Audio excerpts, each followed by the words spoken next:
Hallelujah, hallelujah. Look 13:31-33.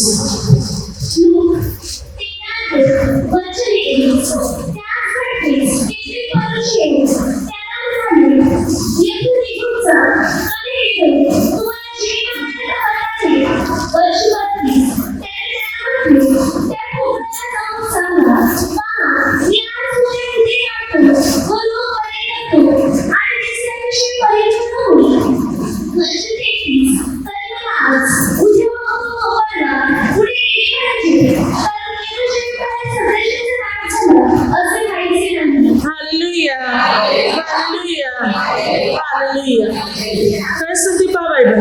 परशी येऊन प्रभू येशूला सांगते की हेरोद तुम्हाला जीवे माराव्यास पाहते.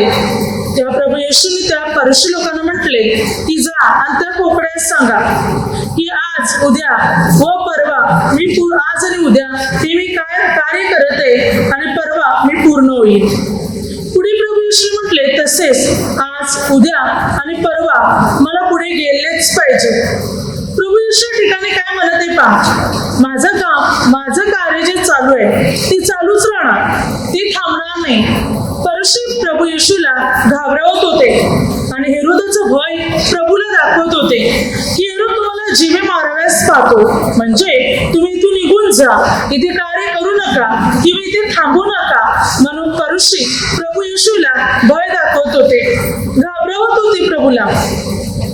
परंतु प्रभू त्यांना काय उत्तर दिले. प्रभू येशू म्हटलं जा त्याला जाऊन सांगा मी आजव कार्य करेन, उद्याव करेन, परवाव करेन. आज उद्या परवा मला पुढे गेले पाहिजे, मी थांबणार नाही. मी दररोज कार्य करणार, आजव करेन, उद्याव करेन, परवा पण करेन. माझं काम माझं कार्य चालूच राहणार, मी थांबणार नाही. कोणी मला जीव मारायस पाहू दे, पण मी माझं काम, मी माझं कार्य, मी माझी सेवा थांबवणार नाही. आपल्या जीवनामध्ये आज बायबल आपल्याला काय शिकवते पहा. बायबल आपल्याला कोणती शिकवण देते. वचन सांगते की आज उद्या परवा परमेश्वरामध्ये वाढायचंय आपल्याला. म्हणजे दररोज अगदी प्रतिदिवशी दररोज आपल्याला परमेश्वरामध्ये वाढायचंय, थांबायचं नाही.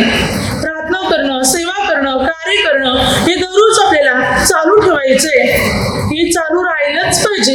मला बायबल सांगते परमेश्वरामध्ये आपल्याला पुढे गेलंच पाहिजे, मागे राहता कामा नव्हे. तर परमेश्वरामध्ये आपल्याला वाढायचंय आणि त्यासाठी बायबल आपल्याला शिकवते की दररोज परमेश्वरामध्ये वाढणं. आज असू दे, उद्या असू दे, या परवा. बघा आपण काय करतो, 8 दिवसात एकदा प्रार्थना आपण घेतो. सगळं भरपूर लांबचे येते, ठीक आहे. परंतु अनेक वेळा आपल्याला नेहमी प्रार्थना मिळून सुद्धा आपण प्रार्थना घेण्याचा प्रयत्न करत नाही. परमेश्वरामध्ये वाढण्याचा आपण प्रयत्न करत नाही. दररोज आपलं परमेश्वराची आराधना आपण करत नाही.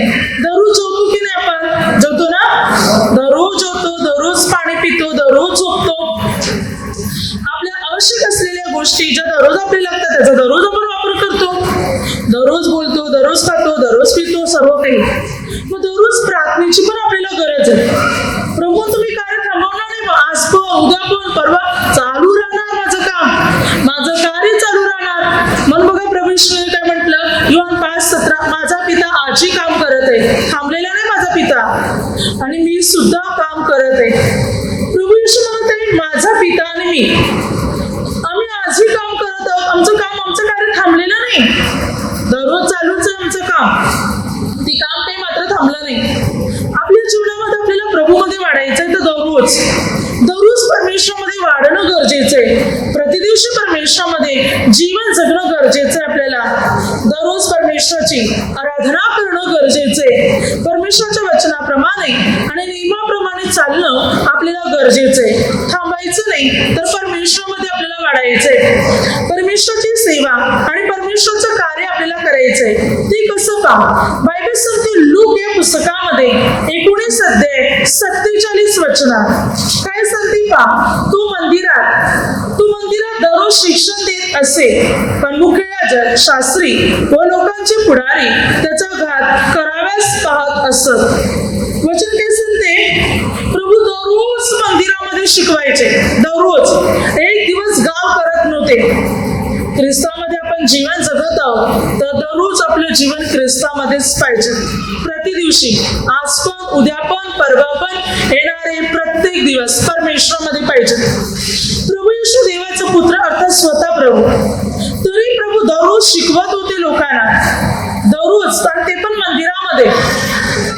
दररोज मंदिरामध्ये येऊन लोकांना प्रभू शिकवायचे आणि लोक प्रभूच कडचं वचन ऐकत असायचे. आपल्यामध्ये असं कोण आहे जे दररोज देवाच्या मंदिरात येतात, दररोज देवाच्या मंदिरात येऊन प्रार्थना करतात, ज्यांची पावले देवाच्या मंदिराला लागतात, अशी व्यक्ती कोण आहे? प्रभू येशू दररोज मंदिरात जायचे, भले मात्र कुठेही जाऊ. प्रभू रात्री काय करायचे? जैतुनाच्या डोंगरावर, लूक 21:37-38. प्रभू मात्र रात्री जैतुनाच्या डोंगरावर राहायचे आणि सकाळी लवकर येऊन मंदिरामध्ये शिकवायचे.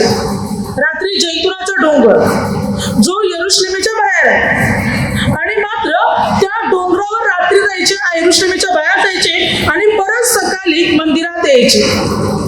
आता या ठिकाणी बघा, रात्रभर बाहेर आणि मग सकाळी तिकडे यायचे दररोज.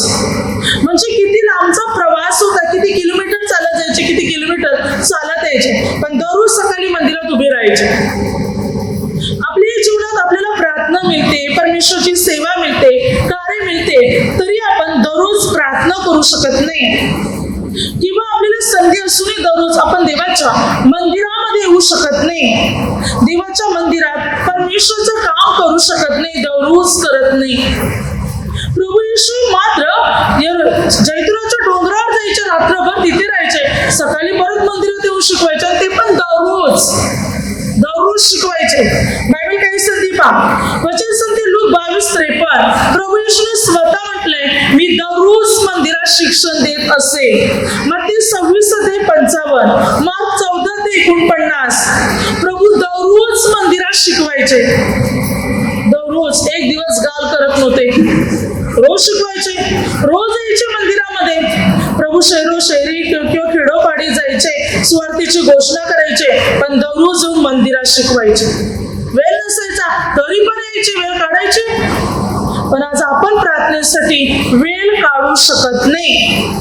आपल्या जीवनामध्ये सर्व गोष्टीसाठी आपल्याकडे वेळ आहे. दररोज एखाद्या व्यक्तीच्या घरी जायला वेळ आहे आपल्याला, दररोज एखाद्या ठिकाणी जायला आपल्याला वेळ आहे, परंतु दररोज देवाच्या मंदिरात येऊ शकत नाही. भले लांबचे, परंतु आपण घरी दररोज प्रार्थना करू शकतो, परमेश्वराची आराधना करू शकतो. पण ज्यांना संधी मिळते आणि परमेश्वराच्या आपण देवाकडे जाते ना, ते विचारणार, तुला तर दररोज संधी होती माझ्या मंदिरात येण्याची, माझं वचन ऐकण्याची, माझ्या मंदिरात आराधना करण्याची, तरी तू संधी गमावली. तुमच्याकडे संधी होती, पण तरी तुम्ही संधीचा फायदा घेतला नाही, तरी तुम्ही माझी प्रार्थना केली नाही. प्रभू दररोज आपल्यावर करुणा करतो की नाही? दररोज दया करतो. बायबल काय संधी पाहिजे? विलापगीत 3:22-23. आम्ही भस्म झालो नाही, काही परमेश्वराची दया आहे, कारण त्याच्या करुणेत खंड पडत नाही.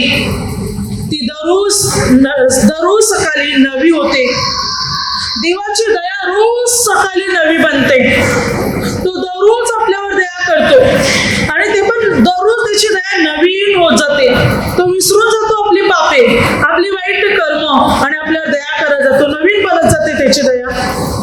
रोज आपल्यावर दया करायला तो विसरत नाही. काय एक दिवस असा झालेला आहे की देव विसरलेला आहे. जर देव एक दिवस विसरला, देवाची दया एक दिवस जर विसरली, तर काय होईल? या संपूर्ण सृष्टीचा अंत होईल. ना सूर्य उगवणार, ना मात्र झाडं-पानं हालचाल करणार, हवा सुटणार, मनुष्य श्वास घेऊ शकणार, काहीच होणार नाही, सर्व नष्ट होणार. कारण देवाशिवाय काही घडू शकत नाही. एक दिवस जर देव विसरला तर पृथ्वी जागच्या जागेत नष्ट होईल, संपूर्ण दुनिया नाहीशी होईल. देवाची दया रोज सकाळी नवीन होते. तो रोज माणसावर दया करतो, परंतु मनुष्य दररोज प्रार्थना करायला विसरतो, दररोज देवाची सेवा करायला विसरतो, दररोज देवाची आराधना करायला मनुष्य विसरतो. परंतु आज पण, उद्या पण, परवा पण, मला पुढे गेलं पाहिजे, थांबायचं नाही, मला काम करत राहायचंय, माझा पिता आजी काम करत आहे, मी सुद्धा.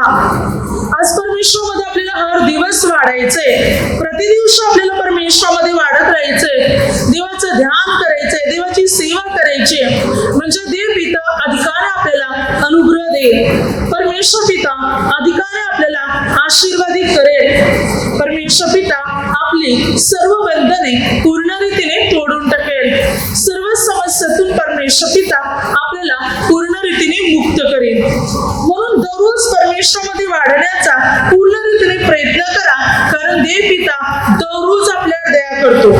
वचन ते सांगते की स्तोत्रसंहिता 68 अध्याय 19 ते 20 वचनात परमेश्वर पिता प्रति दिवशी म्हणजे दररोज आपला भार सुद्धा वाहतो.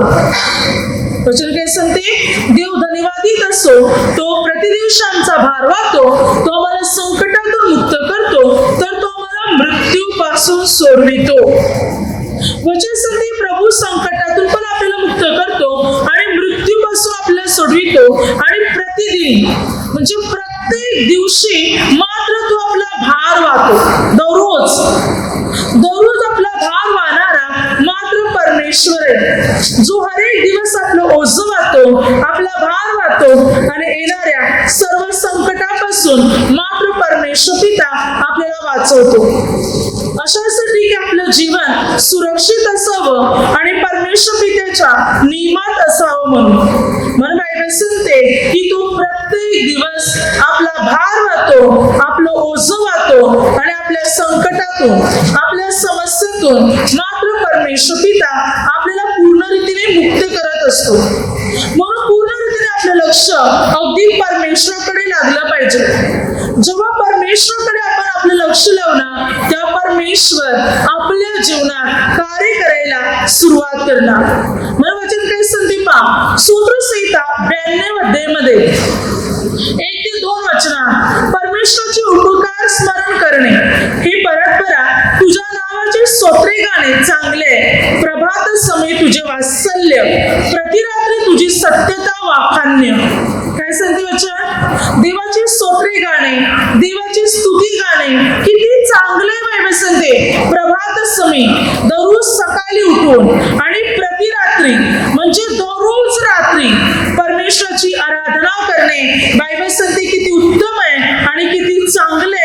तरी सुद्धा आज मनुष्य प्रतिदिवशी आणि प्रतिरात्री परमेश्वराची आराधना मात्र करत नाही, परमेश्वराचे आभार मात्र मनुष्य आज मानत नाही. प्रत्येक दिवस तो देवाला गौरव देण्याचा मात्र मनुष्य आज प्रयत्न करत नाही. प्रत्येक दिवस तो देवाची स्तोत्रे गात नाही.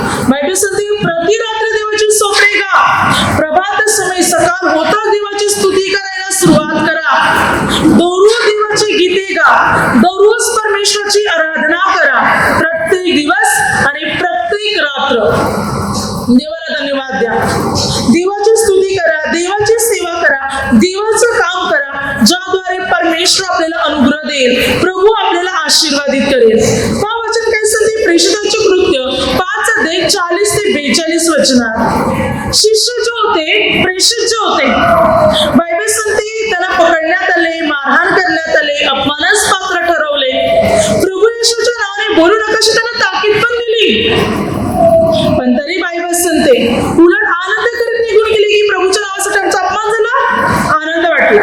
आणि वचन सांगते इतकी मोठी ताकीद देऊन सुद्धा न घाबरता प्रत्येक दररोज मंदिरात आणि घरोघरी शिक्षण देण्यात, सुवार्ता गाजविण्यात त्यांनी सोडिले नाही.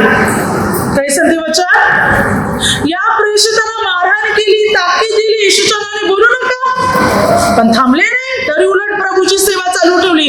दररोज मंदिरात आणि दररोज घरोघरी जाऊन सुवार्तेची घोषणा करायचे. प्रेषित दररोज मंदिरात यायचे आणि दररोज घरोघरी जाऊन सुवार्तेची घोषणा करायचे. प्रभूचं काम, प्रभूचं कार्य दररोज चालू ठेवलं, त्याने थांबवलं नाही. त्यांना विरोध केला, त्यांना मारहाण केलं, त्यांना अपमानास पात्र ठरवलं, तरी ते घाबरले नाही. दररोज देवाची सेवा चालू ठेवली, दररोज मंदिरात यायचे आणि दररोज मात्र घरोघरी जाऊन सुवार्तेची घोषणा करायचे. हे प्रेषित. पुढे प्रेषितांच्या कृत्यामध्येच 2 अध्यायामध्ये वचन काय संदीपा 46 ते 47 वचनापर्यंत तिकडे पण आपल्याला बायबल तेच सांगते की प्रेषित जे होते ते दररोज एक चित्ताने व तत्परतेने मंदिरात जमत असत, घरोघरी भाकर मोडीत असत आणि देवाची स्तुती करीत हर्षाने व साल्लस मनाने जेवी. सर्व लोक त्याला प्रसन्न असत आणि प्रभू तारक प्राप्त होत असलेल्या माणसाची दररोज त्यांच्यात भर घालीत असत. काय सांगते बायबल?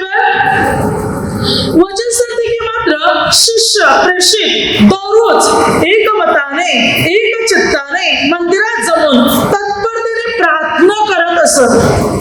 एकत्र जमायचे, दररोज मंदिरामध्ये एकत्र यायचे आणि प्रार्थना करायचे. मंदिरात प्रार्थना केली की मग मात्र घरोघरी प्रसार करायला सुरुवात करायचे.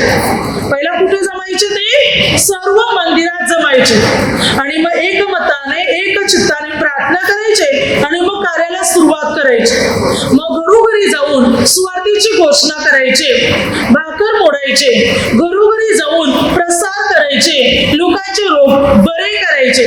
पण प्रथम दररोज मंदिरात जमायचे प्रार्थना करायला. आज आपल्या जीवनात बायबल आपल्याला शिकवते की तुम्ही दररोज प्रार्थना करा, दररोज प्रभूची आराधना करा आणि वेळ मिळेल तितका परमेश्वरामध्ये घालवा, परमेश्वराची सेवा करा, परमेश्वराचं कार्य करा. अनेक वेळा आपल्याला वाटते 8 दिवसात एकदा जरा, 15 दिवसात, महिन्यात. परंतु विचार करा, जसं शरीराला भूक आहे तशी आत्म्यालाही भूक आहे. आपण दररोज प्रार्थना करू शकत नाही, दररोज परमेश्वराची आराधना करू शकत नाही. इतर सर्व दररोज करणार, दररोज उठून कामाला जातात की नाही, या ठिकाणातून किंवा या गावातून दुसऱ्या गावात, या नगरातून दुसऱ्या नगरात जातात, लांबचा प्रवास करतात. पण प्रार्थनेलाच यायला कंटाळा येतो, प्रार्थनेलाच यायला आलस येतो. बाकी किती लांब असू दे तिकडे जातील कोणत्याही गोष्टीसाठी, पण देवासाठी मनुष्य थकतो, येऊ शकत नाही. कंटाळा माणसामध्ये, उत्साह दिसत नाही माणसामध्ये. देवासाठी, प्रार्थनेसाठी, सेवेसाठी, कार्यासाठी उत्साह माणसाचा दिसत नाही, मावळलेल्या माणसाचा उत्साह. बायबल सांगते प्रतिदिवशी दररोज मंदिरात जमा, दररोज परमेश्वराची सेवा करा, दररोज देवाची स्तोत्रे गा, आराधना करा, परमेश्वराला आदर द्या, महिमा द्या, सन्मान द्या. बायबल सांगते परमेश्वराची गौरव प्रकट करा, ते पण दररोज. जर आपल्याला संधी मिळते की परमेश्वर पित्याची सेवा करण्याची, तर ती संधी गमावू नका. प्रभू दररोज कार्य करते, मग आपल्यालाही जर संधी मिळते तर आपल्यालाही दररोज सेवा करायची आणि दररोज प्रार्थना करायचं, कधी विसरायचं नाही. दररोज प्रार्थना करा, दररोज परमेश्वराची आराधना करा. बायबल तर सांगते इर्मया 21 अध्याय 12 वचनात रोज सकाळी इन्साफ कर, जुलमाच्या हातून लुबाडल्यास सोडीन, नाहीतर तुझ्या कर्माच्या दुष्टतेमुळे माझा संताप अग्नीसारखा भडकेल. प्रभू काय म्हणतो? तू वाईट कर्म केल्या, तू दुष्कर्म केल्या, तर आता मी तुला एक संधी देतो. रोज सकाळी इन्साफ कर, रोज सकाळी न्यायनिवाडा कर, आत्मपरीक्षण कर, कुणावर अन्याय करू नकोस. वचन सांगते रोज सकाळी मात्र चांगली कृत्य कर, जुलमाच्या हातून मात्र इतर लोकांना सोडव.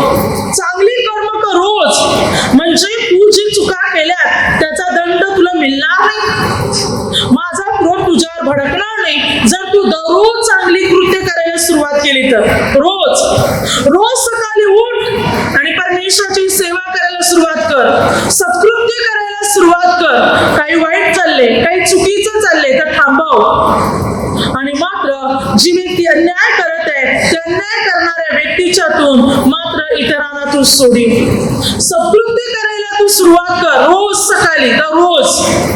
म्हणजे माझा क्रोध तुझ्यावर भडकणार नाही. आणि जर तू नाही रोज सत्कृती केली तर माझा क्रोध तुझ्यावर भडकेल आणि तुझा नाश होईल. म्हणजे प्रभू म्हणतो तुम्ही रोज सकाळी चांगली कर्म करायला सुरुवात करा, प्रार्थना करायला सुरुवात करा, गरजवंताला मदत करायला सुरुवात करा, अगदी सत्कृत्य करायला सुरुवात करा, एकमेकांसाठी विनंती करायला सुरुवात करा. चांगली कर्म बायबल बायबल सांगते रोज करायला सुरुवात करा. जेव्हा हे रोज करायला सुरुवात करणार परमेश्वर अनुग्रह देणार. बघा काही काही संधी मिळते देवाच्या मंदिरात दररोज जेवण बनवण्याची किंवा इतर काही काम करण्याची किंवा जेवणाच्या डबे गरिबांपर्यंत पोहोचविण्याची. आपल्या केंद्रामध्ये दररोज जेवण बनवण्यात येते आणि गरिबांना पोहोचविण्यात येते. जे रस्त्यावर पडलेले आहेत त्यांना दररोज जेवणाचे डबे देण्यात येते. या केंद्रात दररोज प्रार्थनाही असते. प्रार्थना चालू असते. तसे आपल्या प्रार्थनेच्या शाखारणाला दररोज तिथेही प्रार्थना चालू असतात. प्रार्थना मात्र चालू आहे. प्रार्थना थांबलेली नाही किंवा सेवा पण थांबलेली नाही. सेवा पण चालू आहे दररोज, कार्य दररोज चालू आहे जे थांबलेलं नाही. बायबल सांगते रोज सकाळी तू आपली सत्कृत्य करायला सुरुवात कर, चांगली कामे करायला सुरुवात कर, प्रार्थना करायला सुरुवात कर. म्हणजे देवाचा अनुग्रह तुझ्यावर उतरेल. देवाचा क्रोध तुझ्यावर भडकणार नाही, तर देवाचा आशीर्वाद तुझ्यावर येईल जेव्हा तू रोज चांगली कामं करायला सुरुवात करशील. जर संधी मिळत आहे, मला संधी मिळत आहे की मी देवाच्या मंदिरात रोज जाऊन काहीतरी काम करावं, सेवा करावी, काहीतरी कार्य करावं, तरी संधी गमावू नका. कारण या चांगल्या कृत्याने देवाचा आशीर्वाद मिळेल आपल्याला आणि आपल्यावरचा देवाचा क्रोध शांत होईल.